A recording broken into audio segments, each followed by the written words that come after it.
réjouis-toi Marie, pleine de grâce, le Seigneur est avec toi. Tu es bénie entre toutes les femmes, et Jésus, le fruit de ton sang, est béni.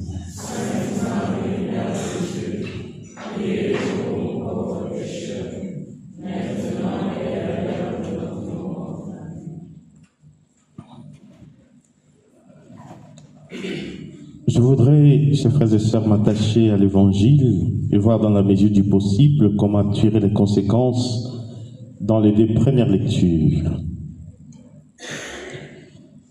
Il y a 3 aspects importants qui attirent notre attention dans l'Évangile. Le premier aspect, c'est l'accomplissement de la prophétie d'Isaïe, particulièrement dans des villes qui sont citées dans l'Évangile d'aujourd'hui, les villes des Zabylone et les villes des Nephtali. De quoi il est question? Deuxième aspect, c'est le message central. Jésus proclame la conversion, insiste sur la conversion. Convertissez-vous.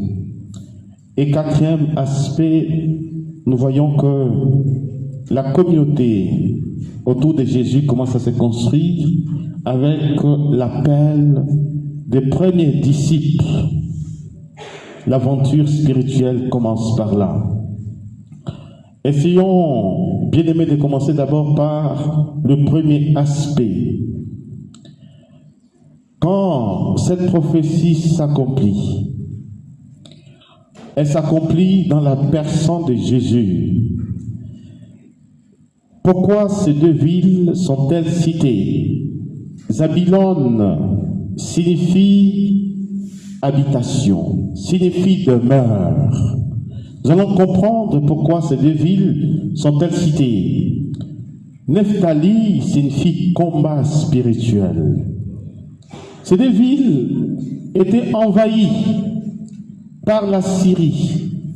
C'était des villes où il y avait beaucoup de combats et la déportation et le mélange de plusieurs peuples. L'identité, la religion était compromise. La religion juive n'était pas vraiment pratiquée dans toute sa splendeur, dans toute sa force. Ces 2 villes étaient mal vues. Et ces 2 villes se situaient en Galilée. Non loin de ces 2 villes, il y avait une autre ville, Capharnaüm, citée aujourd'hui aussi dans l'Évangile, dont la signification est village de la compassion. Caphar, c'est village, Naoum, le Darem, compassion. Nous avons 3 villes, chacune avec sa vocation. Zabylone, habitation, Nephtali, combat spirituel, Capharnaüm, la compassion. Et tout cela, ça se passe en Galilée. Galilée, c'était un coin très mal vu, parce que c'était aussi un lieu cosmopolite qui accueillait presque beaucoup de nations. Et le paganisme entrer à travers donc Galilée. Comment comprendre cette prophétie? Nous nous rendons maintenant compte qu'à travers les noms qui sont donnés à ces villes, la mission de Dieu va s'accomplir. Si Zabylone est la demeure, si Zabylone est l'habitation, qui doit demeurer à Zabylone? C'est le Messie, c'est Dieu lui-même. Mais pour que Dieu habite à Zabylone, il faut le concours de Nephtali. Nephtali, c'est le combat spirituel. Si cette ville était une ville cosmopolite, plusieurs peuples, l'identité religieuse compromise, il fallait maintenant un combat spirituel pour maintenir la vraie foi du peuple de Dieu, pour que le credo de ce peuple soit toujours effectif. Deutéronome 6, verset 4, le Shema Israël. Alors Nephtali livre le combat. un combat de la lumière contre les ténèbres. Et Capharnaüm, ça sera le village où le Seigneur va exprimer toute sa compassion. Et c'est à Capharnaüm où Jésus avait guéri la belle-mère de l'apôtre Pierre, village de compassion. Ces villes ont une vocation, elles ont été rejetées, mais parce que leur vocation est liée à leur nom, Dieu demeurera fidèle aux noms qui ont été donnés à ces villes. Nous comprenons pourquoi la prophétie d'Isaïe s'accomplit. Le peuple qui marchait dans les ténèbres a vu s'élever une grande lumière. Le peuple, ce peuple mélangé, ce peuple déporté, ce peuple dont la religion a été compromise, c'est ce peuple-là. Dieu n'a pas attendu à ce que ce peuple soit sans. C'est ce peuple-là qui va voir la lumière s'élever. Cette lumière n'est pas produite par ce peuple. Ce peuple n'est pas la source de la lumière, mais la lumière nous vient d'en haut. La lumière, c'est Dieu lui-même, car il est la source de la lumière. C'est dans sa lumière que nous voyons la lumière. Et quand cette lumière se manifeste, d'après le prophète Isaïe, les ténèbres sont dissipées. Alléluia. Alléluia. Mes chers frères et sœurs, vous voyez, il y a un phénomène spirituel. Là où les ténèbres règnent et la lumière commence à venir petit à petit, les gens sont pétrifiés, les ténèbres sont persécutées, les ténèbres ne sont pas tranquilles. Il y a des agitations partout. Mais si tu es en conformité avec la volonté du Seigneur, la lumière va venir, tu restes stable. Alléluia. Est-ce que sommes-nous prêts d'élever notre regard pour voir cette lumière qui s'élève, le peuple qui marchait dans les ténèbres? Ces ténèbres, c'est le péché dans lesquels les hommes se sont renfermés. Ces ténèbres, c'est un système de pensée contre l'évangile. Ces ténèbres, ce sont des sciences occultes qui règnent. Ces ténèbres. Puissions-nous dire que notre monde a été visité par la lumière. Nous avons enlevé la crèche qui est l'évangile silencieux, qui était l'évangile silencieux. Puissions-nous vous dire que dans l'Église, cette lumière nous a visités. Malheureusement, nous entretenons des ténèbres autour de nous et au-dedans de nous. Alors il faut laisser la lumière nous pénétrer, la lumière dissiper les ténèbres. Le seul effort que nous avons à faire, c'est d'ouvrir grandement nos cœurs pour que cette lumière fasse son travail. Comment laisser cette lumière s'ouvrir? Comment laisser la lumière entrer dans notre vie? Voilà, c'est le deuxième aspect de notre méditation.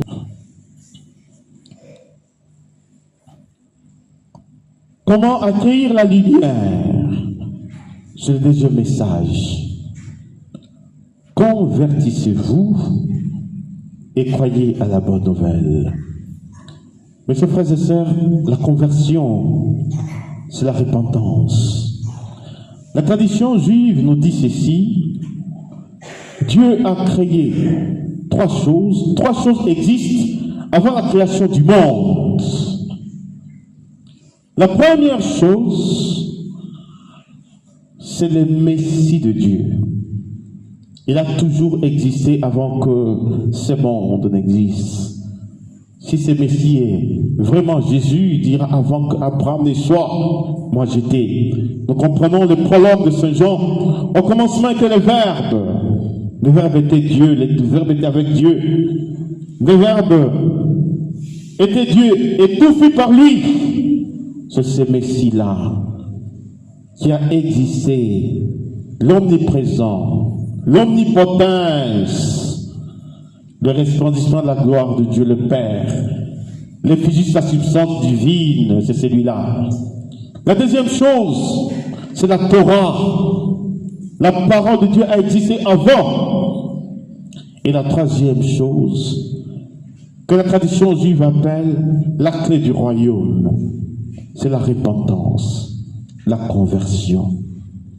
Si Jésus revenait aujourd'hui, il n'échangerait pas de messages.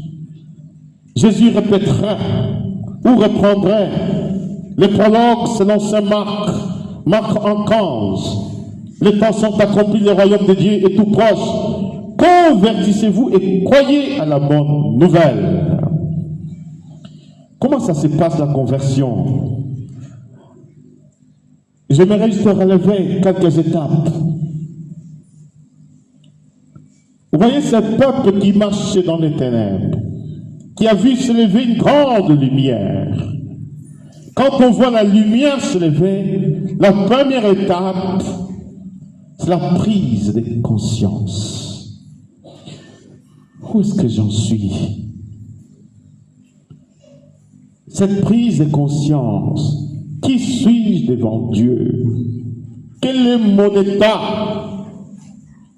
Cette prise de conscience n'est pas un fait psychologique.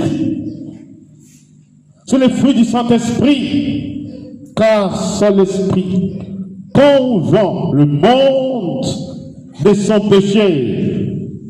Et quand le Saint-Esprit nous convainc, celui qui fait une véritable confession, c'est l'homme qui est touché par le Saint-Esprit. Celui qui fait une véritable repentance, c'est l'homme qui a été d'abord pétri par le Saint-Esprit. Celui qui entre dans cette comportion, je regrette ses fautes, c'est cet homme qui a été touché. La prise de conscience. C'est cette prise de conscience qui a poussé l'enfant prodigue. Combien d'ouvriers ont du pain, tandis que moi je meurs de faim. La prise de conscience part, la constatation d'une situation, mais cette situation est une insatisfaction positive. C'est paradoxal, une insatisfaction positive. Tu vis une situation, tu sais que cette situation-là n'est pas du tout bonne. Tu es insatisfait de ce que tu es en train de vivre. Mais cette insatisfaction te pousse à un changement. C'est ça l'insatisfaction positive. C'est la première étape de la conversion. Deuxième étape, c'est l'écoute. L'écoute de quoi? L'écoute de la parole de Dieu. L'écoute des événements. Les circonstances de la vie. Il y a des événements qui sont parlants. Pourquoi tel événement dans ma vie? Je commence maintenant à chercher la volonté de Dieu à travers tous ces événements. Au lieu toujours d'accuser un tel. Certes, il pourrait en être la cause. Mais au-delà de cela, que je vois la main du Seigneur. Quand David recevait ses serviteurs qui venaient tout joyeux lui annoncer la mort de son ennemi, il y en a d'autres qui disaient non, non, non, non, non, il ne faut même pas les écouter. Quelle était la réaction de David? Laissez-les venir, même s'ils sont mes ennemis, Dieu peut-être a quelque chose à me dire à travers eux. Troisième étape, c'est ce qu'on appelle la componction, le regret sincère de ses fautes. C'est la grâce de la femme adultère. C'est la grâce de Marie-Madeleine. Les pères de l'Église disent, cette grâce, c'est ce que les psaumes 50 appellent d'un cœur brisé et broyé. Le Seigneur n'a pas de mépris. Et ça, c'est un miracle. Qu'est-ce que nous n'avons pas vu dans notre ministère? Les guérisons, nous en sommes témoins. Les résurrections même des morts, nous en sommes témoins. Les miracles, nous en sommes témoins. Mais ce que l'Église a du mal à obtenir, c'est ce cœur brisé et broyé. La vraie repentance.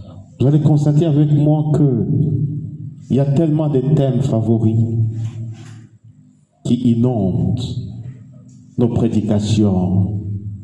La bénédiction, la gloire, le miracle. Mais on en ignore le secret de tout cela. Répandez-vous, convertissez-vous et croyez à la bonne nouvelle. La quatrième étape, c'est la confession de ses péchés. C'est que ce qui est mal à tes yeux, je l'ai fait. Il est important de nommer son péché. Et chers frères et sœurs, très souvent, même à la confession, on fait ça. Il y a des gens qui sont tellement hypocrites dans la vie. Et l'hypocrisie, le mot en grec, c'est porter le masque. C'est être acteur. Un acteur peut jouer plusieurs rôles qui ne relèvent pas de son identité profonde. Avec Dieu, il ne faut pas porter des masques, parce qu'un jour ou l'autre, il permettra que ces masques-là tombent. Car il y a la splendeur, la vérité. Mais Dieu nous accorde tellement le temps. J'aime beaucoup cette parole du proverbe. C'est parce que Dieu aime les hommes qui ferment les yeux devant leurs péchés pour qu'ils se convertissent. Dire son péché, dire son erreur. Et non, j'ai voulu faire ça. Ton intention. On juge un acte à partir de 4 étapes. La conception d'idées. L'objet de l'acte, voilà, l'objet de l'acte. L'intention, les circonstances et la finalité. Quel est l'acte que tu poses? Quel est l'objet de l'acte? Quelle a été ton intention en posant cet acte? Et très souvent, je vais te surprendre au niveau de l'intention. Et parfois, tu dis autre chose de l'objet de l'acte. Ton intention est tout à fait contraire à l'objet de l'acte. Et quand on voit les circonstances qui peuvent être atténuantes, la finalité, on regarde comme ça, on dit tu es hypocrite.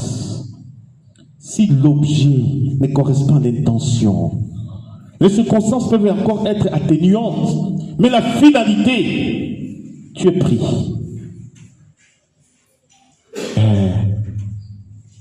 Dire des péchés. Oui, c'est que ce qui est mal à tes yeux, je le fais. Si j'ai menti, Seigneur, j'ai menti. Si je volais, j'ai volé. Être vrai avec soi-même. Et c'est ce qui touche profondément le cœur de Dieu.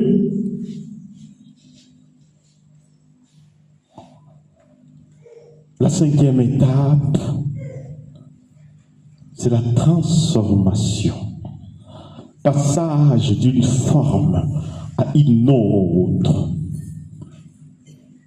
Et quand j'ai dit mon péché, j'accuse l'auteur du péché. Parce que cet auteur du péché, il m'accuse jour et nuit devant la face de Dieu. Dès que je fais un faux pas, il sait, tu regardes l'âme pour laquelle ton fils a fait des sacrifices. Voilà comment cette âme te trahit. Mais quand tu reviens vers le Seigneur, Jésus-Christ en tant qu'agneau de Dieu, présente sa main blessée. Et c'est pour cela qu'il est toujours avocat et dit, souviens-toi de cette âme. pour qui je versais le sang sur la croix.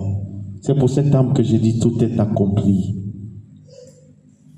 Elle fait partie de ce que j'ai dit. Père, pardonne-leur car ils ne savent pas ce qu'ils font. Je fais le testament sur la croix pour cette âme. Et à ce moment-là, c'est pour cela l'agneau de Dieu, il peut effacer la séduite, la dette qui était contraire en la supprimant en cortège triomphal, en l'entraînant dans son cortège triomphal. Il a payé toute ton dette parce que nous entrons dans la repentance. Et cette transformation, ce passage d'une forme à une autre, fait à ce que je deviens un Christophore, un Théophore, un Matophore. Et je pourrais dire avec l'apôtre Paul, ce n'est plus moi qui vis, c'est le Christ qui vit en moi. Au Galates 2, 20, au Galates 4, 19, mes enfants, vous que j'enfante à nouveau dans la douleur, jusqu'à ce que le Christ soit formé au-dedans de vous. Alléluia. Quelles sont les conséquences? Quand le Christ est formé au-dedans de moi, ta deuxième lecture, il n'y aura pas de division. Il n'y aura pas, non, moi je suis pour un tel, moi je suis partisan, moi je suis IDPS, moi je suis de multiples partis politiques qui ne disent absolument rien. J'appartiens au Christ. Un prophète n'a jamais été partisan. Il appartient au Christ. Je disais à un enfant spirituel, mon père, on m'a nommé dans tel parti politique. Je dis oui, c'est ton rôle. C'est d'être un témoin de la lumière, vas-y. Mais si c'est de te corrompre, tu vas te réjouir à un certain moment parce que tu auras 3, 4 voitures, mais parfois au détriment de ton âme. Que sera l'homme de gagner le monde entier si vient à perdre son âme? Cette phrase-là de Jésus devrait nous faire trembler. La transformation, nous devenons des Christ. Nous avons la forme du Christ au-dedans de nous. Comme conséquence finale, Dieu nous associe à son ministère. Jésus, nous devenons les associés, nous devenons les ambassadeurs, nous devenons le ministre. C'est pour cela que l'aventure spirituelle commence par l'appel. Jésus maintenant, il va appeler. Il commence par appeler André. Il commence par appeler Simon, tu t'appelleras pas Chemin, mais tu t'appelleras Képhas. L'appel de Dieu change complètement notre destinée. L'appel de Dieu nous donne une nouvelle identité. Et cet appel, beaucoup plus profond, beaucoup plus grand que toutes les difficultés que l'on pourrait rencontrer parce qu'il vient de Dieu. Mes bien-aimés, soyons ces peuples debout pour la plus grande gloire de Dieu. Et lorsque nous sommes enracinés dans notre appel, équipés spirituellement, il n'y a aucune force qui pourra nous terrasser, aucune force ne pourra nous anéantir, car celui qui est au-dedans de nous est plus fort que celui qui est dans le monde. Vous voyez, je vais finir par Père Jean-Charles Devaux. Je me rappelle une fois, je ne sais pas si c'était peut-être Papa Daniel Moukina, il pourra me rappeler, 2017 ou 2018, j'avais une mission aux États-Unis. Comme j'étais seul prêtre, c'est à Père Jean-Charles que je fait venir pour venir assurer la permanence. Lui, il a été mon formateur. La deuxième année en cycle de philosophie à Boire, en Centrafrique, il est venu s'occuper de la formation des séminaristes dont je faisais partie. J'ai été très marqué par sa simplicité. On On a vécu à Bangui, à Boire, il est devenu mon formateur. Vous voyez, c'est lui qui a été mon formateur. Je suis devenu prêtre ici dans cette maison. Je voulais me déplacer, je partais aux États-Unis, je l'appelle Père Jean-Charles. Ça ne te tenterait pas de venir un peu à Lubumbashi? Tu as pu faire quoi? J'ai dit, je vais me déplacer, je suis seul. Il dit, je vois avec le supérieur. Je ne te promets rien, mais je vois avec le supérieur. Il a vu, il est venu. Les plus anciens les connaissent parce que on n'avait même pas cette chapelle. On prie encore là dans les hangars. Et il disait des messes en swahili. Il écoutait les gens. Quand je suis revenu, il m'a fait un petit rapport en disant, c'est rayonnant Lubumbashi. Il dit, mais pourquoi tous les gens qui font la nouvelle, ils viennent toujours raconter leurs rêves? Je me rappelle ce qu'il me disait. Pourquoi ils viennent toujours raconter leurs rêves? Non, il disait, il faut faire un peu attention entre rêve qui pourrait, parce que c'est un grand intellectuel. Quand j'ai abordé les études, c'est lui qui m'a accompagné. Mes devoirs, je lui ai envoyé, comme c'était en ligne. Ma thèse, il a bien corrigé. Et quand j'ai soutenu, il était en ligne avec moi. Je manque de mots, comme le disait un frère qui n'est plus à la communauté. Je sais de quoi je parle si je dis que Père Jean-Charles est directement au ciel. Hier, nous étions en train de parler avec le Père Simon à table. Il dit non, mon Père, celui-là, il n'y a pas de mots. Il est au ciel. Peut-être Papa Daniel Mukinaï, qu'il a connu, avec qui il a fait plusieurs missions. Je lui laisserai aussi un petit mot, parce qu'il est venu pour la circonstance. Il y a 2 jours, qui m'a appelé, mais Père, qu'est-ce que j'apprends? J'ai dit oui, la nouvelle telle que tu l'as apprise, c'est comme ça. Voilà. Jean-Charles de Jésus, même dans son lit des malades, récemment quand j'étais en Belgique, il était hospitalisé, je l'ai eu au téléphone. J'ai dit, Père Jean-Charles, avec même équipe, je fais un effort, je viendrai te voir. Il dit non, le plus important, c'est de me porter dans la prière et d'être unis spirituellement. C'était des phrases très fortes. Alors peut-être je vais laisser un petit mot à Papa Daniel Mukinaï, s'il a un petit mot à dire, parce qu'il a beaucoup travaillé. Et quand j'étais ici, il était parti donc voir Papa Daniel Mukinaï. Merci. Oui, j'ai connu le Père Jean-Charles de Jésus à Kindu. Et quand je l'ai connu, il n'était pas encore prêtre. Il travaillait, il était directeur ou superviseur des centres des handicapés à la paroisse Saint-Esprit de Kindu. On a été avec lui dans un même groupe de prière de la cathédrale Saint-Esprit. Il était membre du noyau, en même temps dans une équipe de discernement. Pour moi, je l'appelais grand frère. Vraiment, c'était un homme simple, comme le Père l'a signalé dans son homélie.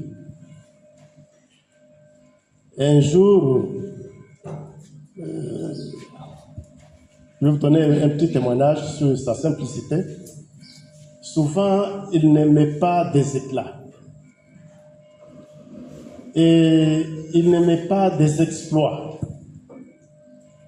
Il était habitué de porter les mêmes habits. Un jour, il était venu au centre avec des habits neufs. Alors, les enfants handicapés qui étaient là et tous les travailleurs l'ont acclamé parce qu'il habitait à 7 km de Kindu à Katako. Le Père Jean-Charles est entré dans son véhicule. Il est rentré à Katako pour s'échanger. Et porter les mêmes habits, il portait de temps en temps. Donc il était très simple vraiment. Et je crois qu'il n'y a pas longtemps qu'il m'a envoyé la carte de vœux de leur communauté. C'était au début vraiment du mois de janvier ici.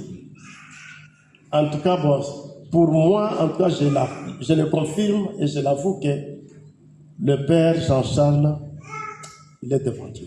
C'est un saint de Dieu. Et je suis content vraiment de lui. Il nous a laissé une grande richesse. Que le Seigneur vraiment en cas l'accueille.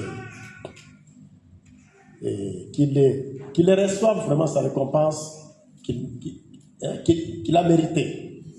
Parce qu'il a travaillé vraiment en tout cas dignement. En tout cas, bon, je n'ai pas vraiment beaucoup de choses à dire. Je suis vraiment touché, affecté par cet homme de Dieu. Que son âme repose en paix. Merci.